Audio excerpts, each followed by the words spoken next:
છોકરાઓ good afternoon good evening. આપણે આ પાઠનો છેલ્લો અને ટીચકું મુદ્દો કેવો ટીચકું સાવ ટીચકું પણ રૂબરૂની જેમ ચર્ચા જેવો છે એટલે આપણે છેલ્લે રાખ્યું. અને છેલ્લે રાખવાનું કારણ એક બીજું કે આની આપણે કંઈ ઉતાવળ નહોતી. બીજું ઉતાવળ એટલા માટે નહોતી કે પરીક્ષામાં બહુ પૂછાતો નથી. સો એનો મિનિંગ આપણે એવો કાઢવાનો નથી કે આ આપણા માટે ઇમ્પોર્ટન્ટ નથી, જરૂરથી મહત્વનો તો છે જ. હવે આપણે આના ઉપર જો ચર્ચા કરવી હોય તો ટેક્સ્ટ બુકમાં જવું પડશે. આઈ હોપ કે તમે બધા ટેક્સ્ટ બુક સામે ખોલી રાખી જશે અને આપણે એમાંથી એક એક લાઈન ટુ લાઈન જઈએ તો ભારતનો ખેડૂત અને ભારતનો ખેડૂત તેની ખેત પેદાશને વૈશ્વિક બજારમાં વેચીને નફો મેળવી શકે એવા ઉદ્દેશ્યથી ખેતી ક્ષેત્રે વૈશ્વિકીકરણની નીતિ અમલમાં મુકાઈ છે. વૈશ્વિકીકરણની નીતિ કઈ લાઈક થાય છે? આવે છે કઈ યાદ આવે છે? શું થોડો પાઠ ને કીધું તું ને કરજો. હે ચોકલા શું આવે? ચલો એ પાઠ તો નીકળી ગયો. આપણે શું કામ એને એ પાકો ભલી એ તો પરીક્ષામાં નથી પૂછવાનો. હવે ભાઈ પરીક્ષામાં ન પૂછાય એને તમે જાતો કરી દો તો મગજમાંથી કોન્સેપ્ટ નીકળી જાય. કોન્સેપ્ટ નીકળી જાય એટલે જ્યાં વચ્ચે એના શબ્દ આવે અથવા તો એની પ્રક્રિયાની વાત આવે એક લાઈનમાં, ત્યારે આપણે કેવા થઈ જાય? અજ્ઞાન થઈ જાય. આ તો નથી ભાઈ શું થશે. એના માટે આખી ઓલી પેલી કથા કરવી પડે. એટલે આપણે બહુ સમજી વિચારીને લાઈન ટુ લાઈન જ જઈ લઈએ. તમે મોજમાં જ રહેજો. હા, અને મહત્વની વાત હજી કહી દઉં કે સરકારે એમ કીધું છે કે આ 30%માંથી પૂછશું નહીં. ભણવાનું તો તમારે બધું જ છે, સમજ્યા? હા, તો એ ભારતની ખેતી ઉપર વૈશ્વિકીકરણની અસર આપણે જોઈ હતી અને મેં એવું કીધું કે એટલા માટે ભારતના ખેડૂતો એની ખેત પેદાશોનો વધુ ને વધુ નફો મેળવી શકે એટલા માટે ખેતી ક્ષેત્રે કયા ક્ષેત્રે? ખેતી ક્ષેત્રે કઈ નીતિ અમલમાં મૂકી? તો કે વૈશ્વિકીકરણની નીતિ અમલમાં મૂકી. એનું કારણ શું?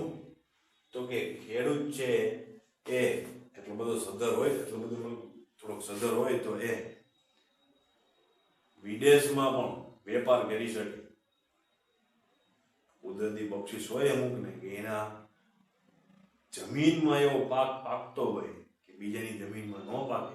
અમુક જમીનના કણો હોવા જોઈએ ને, એ એની જમીનમાં છે ને એને પાક બહુ સરળ થાય છે. વિદેશમાં એની માંગ છે તો એ આરામથી એ વેપાર કરી શકે. એટલા માટે વૈશ્વિકીકરણની નીતિ ખેતી ક્ષેત્રે અમલમાં મૂકવામાં આવી. વૈશ્વિકીકરણની નીતિ જો યાદ ન હોય તો આપણા વિડીયો પડ્યા જ છે, તમારે જોઈ લેવાના. આગળ પછી કીધું કે વૈશ્વિકીકરણની નીતિને લીધે ખેતી ક્ષેત્રે કેટલાક પરિવર્તનો આવ્યા છે. ખેતી પાકોને નિકાસ અને આયાત કરવા માટેની પ્રક્રિયા સરળ કરાઈ છે. આયાત અને નિકાસ માટેની પ્રક્રિયા સરળ કરવી પડે એનું કારણ શું છે? તો કે માનવ માટે પહેલી જરૂરિયાત કઈ? ખોરાક. એટલે એમ તો હવા પણ સરળતાથી મળી જાય. પછી તરત શું ખોરાક. એટલે દરેક દેશે પેલા એ જોવાનું હોય કે મારા દેશમાં બધાને પૂરતું ખાવાનું મળે છે કે નહીં. આપણે હવે સળંગ ચાલવાના છીએ અમુક ઇકોનોમિક્સના પાઠમાં, જેમ 15માં 16માં સાથે લીધા. તો એમાં આપણે જો ગરીબી વાળો પાઠ ભણશું તો એમાં આપણે એક ચોક્કસ વસ્તુ ધ્યાન દેવું જ પડશે.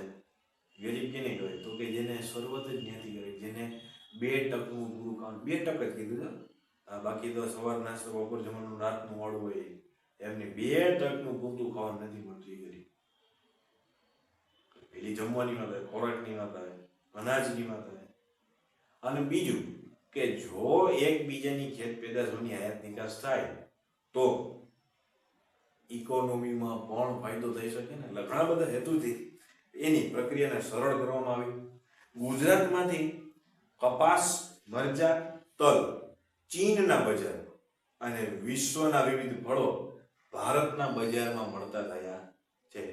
મતલબ કે ગુજરાત છે એ કપાસ, મરચા અને તલની ચીનમાં નિકાસ કરેલી આપણા માટે કામની વાત છે. આપણે લખવું જોઈએ. તમને આમાંથી પ્રશ્ન પૂછવામાં ત્યારે માનો કે મને ઈચ્છા થાય, ચાલો ને હું છોકરાને માત્ર એમસીક્યુની ટેસ્ટ લઉં, તો એમસીક્યુની ટેસ્ટમાં મારે ખાણે પૂછકેથી એમસીક્યુ કાઢવા છે. તો હું પૂછું કે ગુજરાત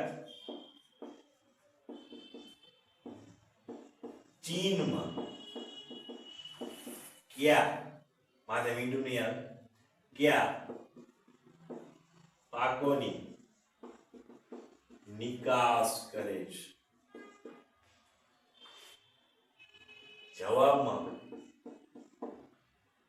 પૂર્ણ વિરામ, આવી રીતે એ, એવી રીતે બી, સી, ડી. તમારે કયું ગોતવાનું છે?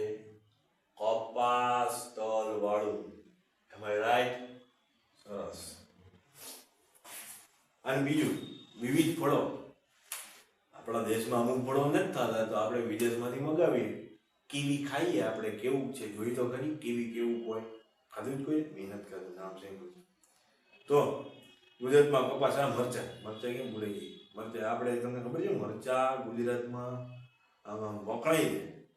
જ્યાં ગુજરાતી બેકગ્રાઉન્ડ બતાવ્યું હોય ને ત્યાં મરચા ચોક્કસ બતાવ્યા. જેમ કે રામલીલા તમે જોઈ લો તો શરૂઆત જ ત્યાંથી થાય. એટલે નાનકડા એક ટાબરિયા છોકરાને બંદૂક મારવા જતો હોય ને ગુંડો, તો એ જે અગાસીમાંથી જઈને બધા ગામડામાં છે ને અગાસીમાં ઉપર મરચા ભૂક્યો હોય. મરચા ઈ લાલ મરચા. તો મરચા, કપાસ અને તલ ગુજરાતમાંથી ચીનના બજારમાં મળતા થયા છે. અને વિશ્વના વિવિધ ફળો ભારતમાં. વૈશ્વિકરણની ભારતમાં બહુરાષ્ટ્રીય કંપનીઓ દ્વારા વેચવામાં આવતા મોંઘા ભાવના જીનેટિકલી મોડિફાઈડ બીટી બિયારણો આવ્યા છે. હવે એક આ વસ્તુ જોવાની કે જીનેટિકલી બીટીફાઈડ બિયારણો, જીનેટિકલી બિયારણો, જીનેટિકલી મોડિફાઈડ. ભૂલાઈ ગઈ તમારે જેવું મારે હમણાં થઈ ગઈ મેમરી લોસ, ગજની જેવું થઈ ગયું. તો જીનેટિકલી મોડિફાઈડ બિયારણો કેવા? જો કીધું ને ગજની જેવું થઈ ગયું. Modified BT બિયારણો. હવે જીનેટિકલી મેઇન વસ્તુ આપણે આના ઉપર ફોકસ કરવાની છે. Genetically modified. મોડિફાઈડ એટલે બદલાયેલું હોય તેવું. કેવું? બદલાયેલું હોય તેવું. અથવા તો આપણે એનાથી વિશેષ શબ્દોમાં કહી શકીએ કે સુધારો કર્યો હોય તેવું. દાખલા તરીકે મારે એવું બાળક, જો અત્યારે હવે આ પ્રક્રિયા શક્ય બની છે ડીએનએમાં સુધારો કરવાની, એટલે હું તમને એના એક્ઝામ્પલ દ્વારા સમજાવું કે મારે એવું બાળક જોઈએ છીએ કે જેના મિલ્ખા સિંહ જેવી દોડવાની રફતાર હોય અને પાછો એ જ સચિન તેંડુલકર જેવું રમી પણ શકે. નાઉ ટેલ મી ઇટ ઇઝ પોસિબલ. ચાલો તમે કહો હા સર પોસિબલ હોય, કારણ કે બે આમાં સ્પોર્ટ્સને લગતું છે. ચાલો છોડો. હું એમ કહું કે મિલ્ખા સિંહ જેવું દોડી તો શકે, પણ અમિતાભ બચ્ચન જેવી કલાકારી કરી શકે. કોઈ પણ રોલ આપો એવો રોલ કરી શકે, એવી કલાકારી, એવી એક્ટિંગ એનામાં હોય. હવે સર એ તો એના છોકરામાં નથી, એમ મજાકની વાત નથી. તરત બિચારા અભિષેકને તમે લઈ લ્યો, એ કામ કરે છે ખબર છે. આપણે વાત કરીએ કે આ બંને પોસિબલ થાય. બંનેના ડીએનએ લીધે તમે જો ક્રિશ 3 ફિલ્મ જોયું હોય તેમાં દેખાડે છે અલગ અલગ પ્રયોગો કરે અને માનવર બનાવે. કેવા? માનવર. દેખાય માણસ, લાગે જાનવર જેવા, તો માનવર બનાવે. આ બધા જીન્સમાં મોડિફિકેશનને લીધે થાય છે. જીન્સ એટલે કે જે જનીન હોય તે. એમાં મોડિફાઈડ કરીને સુધારા વધારા કરે ને આ ઉમેરે થોડું કાઢી નાખે એટલે બેયના ગુણ આવે, બેયના ગુણ આવે, સમજ્યા? બેયનામાં લઈ લેવાના ગુણ, એટલે આવી બધી વાત છે. તો એ જીનેટિકલી મોડિફાઈડ બીટી બિયારણ મળતા થયા છે એ વૈશ્વિકીકરણીય વિશ્વમાં બહુ મોંઘા છે. હા, માનો કે મારે એવી જ રીતે હવે એક પાક જોઈએ છે કે બહુ ઝડપથી એ ઉગે. આપણે આંબો જ છે, કેવી કહેવત છે ખબર છે? વાવે એ ખાઈ નહીં, કારણ કે એને ઉગતા એ વટવૃક્ષ થતા હોય, વટવૃક્ષ થાય પછી એમાં ફળ આવે.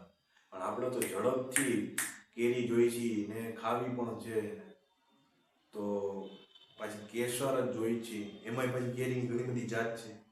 તો એના ઉપર ઘણા બધા રિસર્ચિસ થઈને આવું બિયારણો ડેવલપ કરવામાં આવે. તો એવા આપણને ભારતની બજારમાં મળતા થયા છે. એના લીધે ખેતી ખર્ચાળ બની છે, એ તો 100%ની વાત છે. હવે વિશ્વમાં મોંઘા મળતે આપણને અમુક ટકા લેસ આપે, કે મફત થોડું આપે.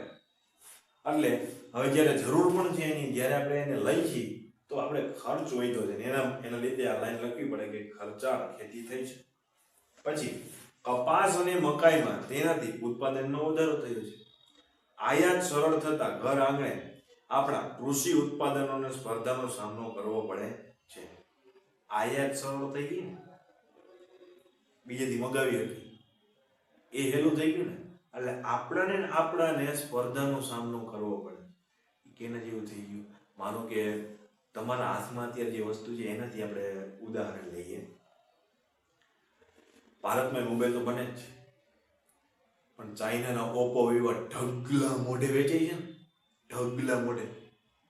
તમે રાજકોટની લગભગ ગુજરાતની ભારતની શેરીમાંથી નીકળ્યા હોય અને એ આખા રોડ કે આખી શેરી ઉપર જો મોબાઈલની દુકાન હોય અને એમાં તમે ઓપ્પો વિવોનું બોર્ડ ન જોયું હોય તો મને ફોન કરજો. એટલી બધી જાહેરાત કરી. શું કામ એને? તો કે આયાત નિકાસનો જે વ્યવહાર સરળ થયો વૈશ્વિકીકરણને લીધે, તો ઇલેક્ટ્રિક વસ્તુની આપલે, ટેકનોલોજીની આપલે પણ થઈ. અને એમાં અત્યારે સૌથી વધારે બોલબાલા, અને એમાં લોકડાઉનમાં તો વધી ગઈ, અને એમાંય આવું ઓનલાઈન એજ્યુકેશન એમાં ડબલ થઈ ગયું. તો વધી ગઈ આ માંગ, એટલા માટે આયાત છે એ થવાની પણ વધી, અને ઓપ્પો વિવોના ઢગલા મોઢે પણ. તો એને લીધે ભારતમાં જે મોબાઈલ બને છે, જે કંપની ભારતની છે, એને આ સ્પર્ધાનો સામનો કરવો પડે. આપણે ફ્લિપકાર્ટ જોઈએ, ફ્લિપકાર્ટ ભારતનું હતું, પણ એમેઝોન એવું આવ્યું, એમેઝોનનો ઉપાડ એટલો થયો તો ફ્લિપકાર્ટને એની સ્પર્ધામાં ઉતરવું પડ્યું. બાકી એવા કેટલાય દેશો છે જે પોતાની જ એપ્લિકેશન વાપરે ઓનલાઈન શોપિંગ માટે. પછી શું થયું? એમેઝોને ફ્લિપકાર્ટને ખરીદી લીધું.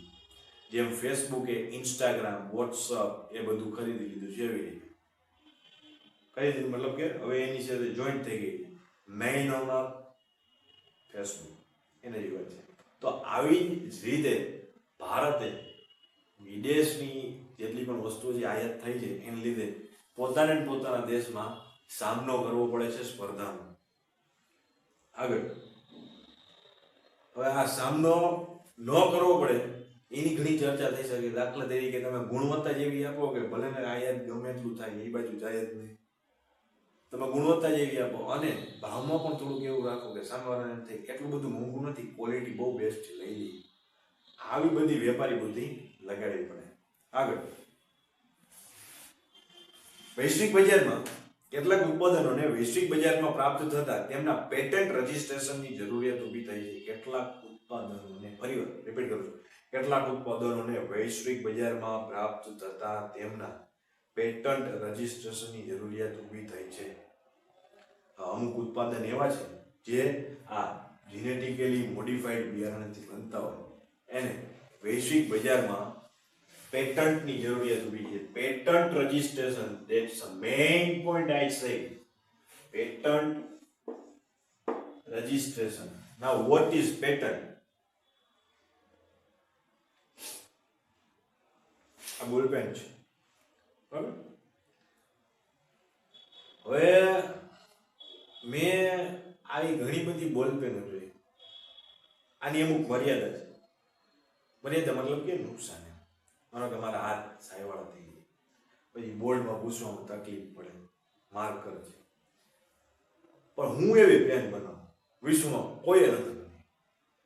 હું એવી પેન બનાવું વિશ્વમાં કોઈ બને નહીં, અને એના ઘણા ફાયદા જે દરેક પેનમાં નુકસાન થતું ત્યાંમાં થતું જ નથી, અને બીજા નવો ફાયદા તો ખરા. આવી મેં પેન બનાવી.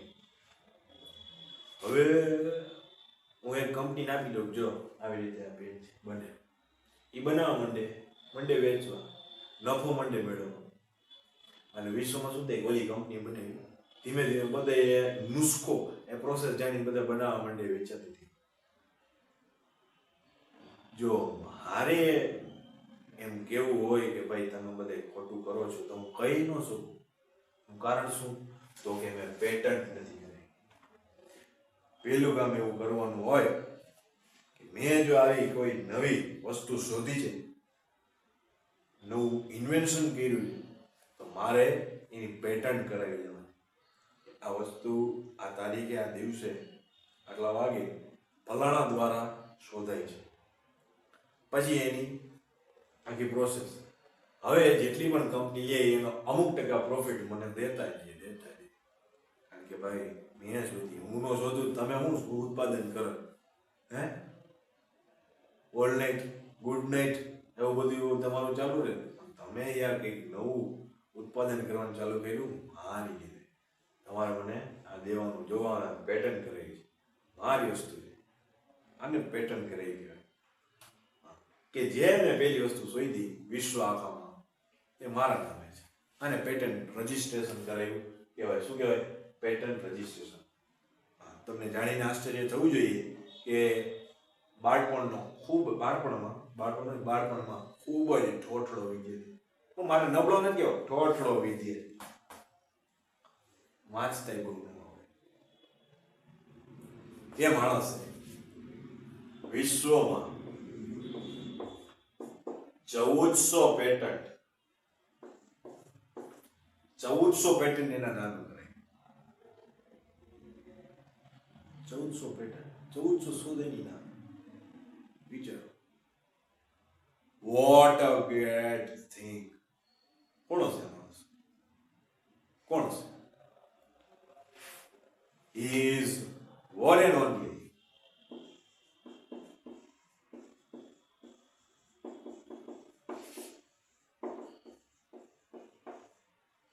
Thomas Alva Edison.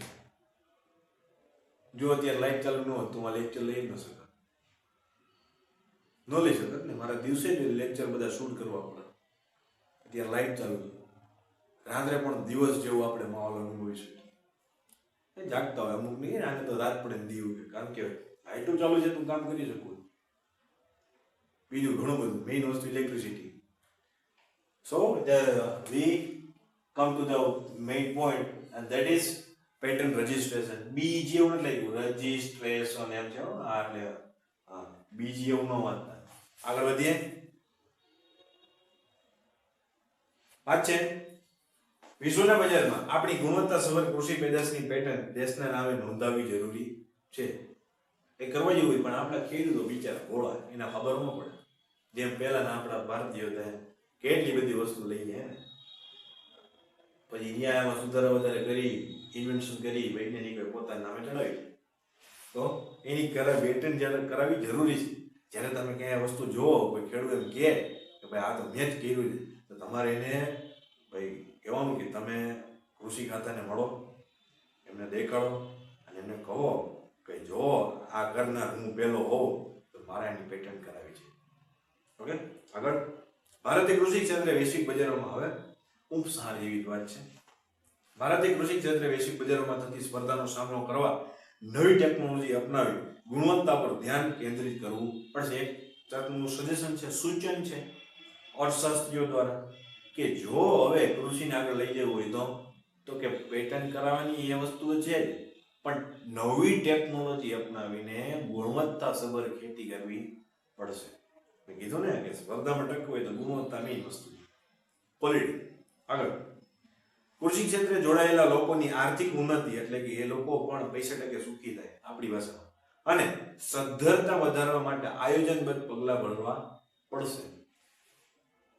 કૃષિ બિલને આવ્યું હમણાં થોડાક મહિનાઓ થયા, સમજવું તમારા માટે થોડું અઘરું અને આપણે ટાઈમ પણ લાગે, પણ જો તમને સમય મળે તો સમાચાર પત્રો અથવા તો વિડીયો જોજો. સમાચારોમાં થોડું ઘણું સમજાશે, શું ફાયદા છે ગેરફાયદા છે તમે એનાલિસિસ કરજો. પછી રૂબરૂમાં જ્યારે એટલે ત્યારે આપણે મળીને કદાચ રૂબરૂ ચર્ચા કરી શકીએ. અથવા તો મને તો એમાં વધારે મજા આવે કે તમે છે ને જે વસ્તુ આમ જોઈને લેવો કે સર આવી વસ્તુ જો મેં જોઈ, અથવા તમે વાંચી, અથવા તો મેં જાણી મેં માહિતી મેળવી કે મેં વાંચી મેળવું, વાંચી શીખવું અને મને ખબર પડી કે આ વસ્તુ આમ છે, જેની તમે એકવાર એક્ઝામ્પલમાં વાત કરી હતી ને એ. કારણ કે આપણે જ્યારે મળીએ ત્યારે તમારે તો પેલા પાઠના પ્રશ્નો સોલ્વ કરવાના હોય ને, પછી કોઈ એક્ઝામ્પલને લગતા કે જીકેને લગતા પ્રશ્ન તો પછી સોલ્વ થાય, એની ચર્ચા તો પછી થાય. તો એના માટે જો તમે જ કામ કરો પછી મને બતાવવાનું, મને એમ થાય કહેવાનું વાહ શું વાત છે, એવી રીતે વાત પતે તો બહુ મજા આવી ગઈ મને. વાહ શાબાશ. હા, પછી એમાં કંઈક ઉમેરવાનું હોય, વિશેષ વિચારણા હોય તો આપણે ચોક્કસથી કહીએ. તો આ રીતે તમે કામ કરો તો તમે ઘણું બધું ઇકોનોમિક્સમાં મેળવી શકો એમ છો. તો એ કૃષિ બિલ. હવે એ પછી આપણે વાત કરતા હતા, છેલ્લી બે લાઈન છે, શું કે છે કે વધતી જતી વસ્તી અને ભવિષ્યમાં વધનાર કૃષિ પેદાશોની માંગ સાથે આર્થિક પ્રગતિની વિકાસ કૂચ જાળવી રાખવી છે. અહીંયા સુધી વટકો. આર્થિક પ્રગતિ જે આપણી થાય છે, આપણો જે વિકાસ, વૃદ્ધિ ના વિકાસ, એ કૂચ આપણે વિકાસની જે કૂચ કરીએ છીએ એ જાળવી રાખવી છે. તો એના માટે શું કરવું જોશે? આપણી આર્થિક અને આપણે પાઠ ચાલુ થાય ત્યારના કહી છીએ કે આ ભાઈ ખેતી પ્રધાન છે અને મોટા જોયું પણ કરે અડધો લોકોની રોજગારી એમાંથી આવે છે, નામ તેમ. તો પછી આપણે આને વધુ બેટર બનાવવું પડે કે નહીં? કારણ કે આ લીટીની શરૂઆતમાં કીધું કે વસ્તી વધતી જાય છે, એટલે કીધું કે વધતી જતી વસ્તી અને ભવિષ્યમાં વધનાર કૃષિ પેદાશોની માંગ. હવે એક વસ્તુ ચોક્કસ છે કે જ્યારે વસ્તીની વાત આવે અને એની સામે કૃષિ પેદાશ છે, હવે આ બંનેના એરા એકી સાથે અપ જાય અને બંનેના એરા જાય ત્યારે કામ વધી જાય. આમ તો અપડાઉનમાં બધામાં એનાલિસિસના અંતે ક્યાંય સેમક તો કામ વધારવું જ પડે, પણ વસ્તી તો હવે વધતી જ જાય છે, વસ્તી વધતી જાય તો સામે એટલી ખાવાવાળાની સંખ્યા પણ વધે છે, એટલે કૃષિ પેદાશની માંગ પણ વધવાની જ છે. અને એમાં ખાસ કરીને ઘઉં ચોખા નો ઓલા સાઉથ ઇન્ડિયન વાળા માર દીકરા કેટલા ભાત ખાય જેમ હવે એમાં દોરી વસ્તુ છે તો એ ધોરા ખાતા ને ભાઈ છે આપણા ભાઈઓ છે ભારતીય, આપણે તો ખાલી દાળ ખાય. પણ જેવી વસ્તી વધે છે કૃષિ પેદાશની માંગ વધવાની છે, અને આની વચ્ચે આ તો પૂરું કરતું જ રહેવાનું છે. એની વચ્ચે જે આપણે આપણો આર્થિક વિકાસ આપણે પાઠ ભણ્યા છે, જે આર્થિક વિકાસ આપણે થઈ રહ્યો છે આપણો ભારત દેશનો, એની પ્રગતિમાં આપણે અહીંયા આવી અને સ્ટોપ નથી થઈ જવાનું. હજી એમાં આપણે એક એક પગથિયું ચડતું જવાનું છે, એટલે કે એમાં આપણે ધીમે ધીમે આગે કૂચ કરવાની છે. જ્યારે ઇકોનોમિક્સ ભણતા હોય, હું કહું છું એરો પર ધ્યાન માનો કે આ મેરો કર્યો આ તમે જ્યારે ઓલા સેન્સેક્સ ના તમે જો ને ગણિત કામ લાગે નો ડાઉટ, પણ તમને ઇકોનોમિક્સ પણ કહે કે જો ભાઈ અહીંયા આમાં પડતી શેર બજારમાં ભાવ ઘટ્યા ઓલું થયું, એટલે એ તમારે ગણતરીની જરૂર પડે, પણ મેઇન તો તમારે એના ઉપર જવાનું, અપ ડાઉન. બહુ એ તો અઘરી વસ્તુ છે શેર બજારમાં, આપણે ધ્યાન નથી પડવું, પણ આપણે એમાં પણ આગે કૂચ કરવાની છે. કરવી છે ને? કન્ડિશન છે કે વસ્તી વધે છે, પેદાશ આપણે પૂરી પાડવાની છે ભવિષ્યમાં, અને તે છતાં આર્થિક વિકાસની પ્રગતિ ઊભી નથી રહેવા દેવી. એ તો કરશું શું કરશું? હવે પછીની લાઈનમાં જાઓ, છેલ્લી લાઈનમાં, એમાં આપણને એક સોલ્યુશન માટેનો જવાબ આપે છે કે જેવી આપણે હરિયાળી ક્રાંતિ ભણ્યા હતા કે નહીં? યાદ છે ને? હા, હું તો કહું છું ભણ્યા હતા, પણ તમે ભણ્યા હતા કે નહીં? મેં તો ભણ્યા હતા. તો યસ, એવી બીજી શું ઓક્ટોબર નહીં, જ્યારે આવી રીતે બીજી લખ્યું સર ઓક્ટોબર ગાંધીજીનો જન્મદિવસ, રજા આવશે. રજા જ જોતી હોય, રજા જ જોતી હોય. અબ્દુલ કલામનું અવસાન થયું, સાંભળજો, અબ્દુલ કલામનું અવસાન થયું તો આવા જે મહાપુરુષો હોય ને, શું એ શું કે ખબર શું કીધું તેને? એ કે જ્યારે હું પૂછી, કારણ કે ખબર જ હોય કે આવડા મોટા ભાઈ મોટા નામના ધરાવે છે વિશ્વમાં, એટલે એમનું અવસાન થાય એટલે એમના દેશમાં એક દિવસની એમની યાદમાં રજા તો રાખશે.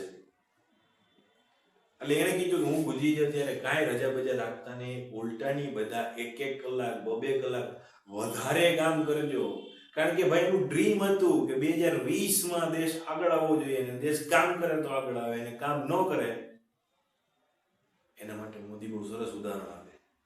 અગર 125 કરોડ દેશવાસીઓ एक कदम आगे बढ़ाएंगे तो ये देश 125 कदम आगे बढ़ जाएगा. बात तो बहुत 100% છે કે 125 કરોડ ભારતીય છોકરાને બાદ કરજો. ચાલો, જેટલા જે કામ બામ કરે છે એવા તમે કેટલા રાખશો? 60 કરોડ રાખો. ચાલો, ગઈઢા ને નાના છોકરા ભણવા વાળા બધાને બાદ કરવાના 60 કરોડ રાખો. 50% ને લીધા આપણે. અત્યારે તો 130 થઈ ગઈ, 35 પહોંચવું હોય, 40 હમણાં વહી જશે. 130 ને આપણે ક્યાંય નથી જવું, 50 60 રાખી. 60 કરોડ લોકો જે કામ કરે છે, 1 કલાક કામ કરે, 60 કરોડ કલાકો કામ થયું એક જ દિવસમાં. 1 કલાકમાં કેટલી ઉપજ મળી હશે કોઈ પણ જાત, ગમે તે ફીલ્ડ. એટલે વસ્તુ બહુ સમજવાની છે. જેને શું કહે છે અહીંયા લખું છું એના ઉપર ઘણું ડિસ્કશન અને ઘણી જગ્યાએ એની ચર્ચા એક સ્ટેપ બાય સ્ટેપમાં, ગણિતમાં કેમ એક સ્ટેપમાં કંઈક ભવિષ્યમાં આખું ચેપ્ટર ભણ્યો આવે એના જેવું છે. આ માનવ કલાકો શું છે? માનવ કલાકો. એ અત્યારે વાત નીકળી તો 3 મિનિટ લીધી, પણ આમાં જાજુ જવાનું. તો આ બીજી શું કરવાનું છે? હરિયાળી ક્રાંતિ. હરિયાળી ક્રાંતિ સર્જાય એવું કરવાનું છે. બીજી હરિયાળી ક્રાંતિ કહી દીધું કે બીજી હરિયાળી ક્રાંતિ કરવી પડશે. જો શબ્દ સ વાંચું છું કે એ કુદ જાળવી રાખવા માટે બીજી હરિયાળી ક્રાંતિ માટે નક્કર વ્યૂહરચના ગોઠવવી જરૂરી છે. અને એના માટેની પછી શરત આપી. હરિયાળી ક્રાંતિ તો કીધું, પણ એના માટેની પણ શરત આપી. હરિયાળી ક્રાંતિ માટેની પણ શરત આપીને જગ્યાએ છે લખું છું કે નકર, ઓલું નકર નહીં, નકર હું તને આમ કહીશ, ઈ નકર નહીં. હા, ઈ તો આટલું આવડું આ નકર. નકર આ નથી કેતો, હું આની વાત કરું કે નકર વ્યૂહરચના. વ્યૂહરચનાની વાત આવે ને મને આમ મગજમાં મહાભારત આવી જાય, ચક્રવ્યૂહ આવી જાય. હા, કે ચક્રવ્યૂહમાં એકવાર યુદ્ધ ગયો એટલે એ પછી સંભાવના બહુ ઘટી જાય કે જીવતો બારે આવે. બારે તો આવે પણ જીવતો બારે આવીને સંભાવના ઘટી. એ ચક્રવ્યૂહ એકવાર એનો જે હેતુ નક્કી થયો એ પાર પડે જ હોય, પછી એમાં કઈ સવાલ જવાબ હેતુ પાર પડે તો એવી વ્યૂહરચના ઘડવાની છે. અને એમાંય પાછી તમને વિશેષણ સાથે વાત કરે છે કે નક્કર વ્યૂહરચના, સેજ પણ બાંધછોડ વગરની વ્યૂહરચના ઘડી બીજી હરિયાળી ક્રાંતિ સર્જવાની. તો જ ભવિષ્યમાં જે વસ્તી વધવાની છે, આ વસ્તી નહીં ને, વસ્તીનો જે વસ્તી વધવાની છે એને કૃષિ પેદાશોની માંગ પૂરી કરતા કરતા પણ આર્થિક વિકાસની પ્રગતિની આગે કૂચ ચાલુ રાખી શકીશું. સમજ્યા કે ના? યસ, અહીંયા આપણો પાઠ કૃષિને હું પૂરો જાહેર કરું છું સંપૂર્ણ રીતે. હવે જો તમે આ બરાબર સમજ્યા હશો તો જેને ભવિષ્યમાં એગ્રીકલ્ચરની ફિલ્ડમાં જવાનું છે એના માટે આ 1 થી 100 એકલા છે. એના માટે આ સરવાળા બાદબાકી છે. પડે છે ખબર? હે યાદ તો કરો, તમે બાળપણમાં બરાબર સરવાળા બાદબાકી ન ભણ્યો, એક થી 100 ન ભણ્યા તો અત્યારે ગણિત નામની તમને વસ્તુ ભણવી જ ન ગમે, અડવી જ ન ગમે. ભણવી તો ઠીક, એ તો હજી અમુક હશે લબાડ કેસ, પણ અડવી જ ન ગમે તેને. પરાણે નહીં, માથે ઉભા છે તોય નહીં. હા, તમે એટેક આવી જાય, બેભાન થઈ જાય, એવું થઈ જાય. એટલે આ તો તમને આવડે છે, તમને એમ થાય ચાલો લેસન કરવા, ચાલો પેપરમાં પાસ થઈ જાય એટલું લખો, એટલું તો થાય છે. સમજ્યા? એને લીધે તો આ તમારા માટે એકલા બેડા છે. ઓકે, ચાલો, બહુ સરસ રીતે પાઠ પૂરો થયો છે, સરસ મજાના ઉદાહરણ એક્ઝામ્પલ સાથે. અને આઈ હોપ કે તમને સમજાઈ ગયો છે. જેવી રીતે સમજાયો એ જ રીતે ડીપમાં પાકો કરજો. Okay, all the best.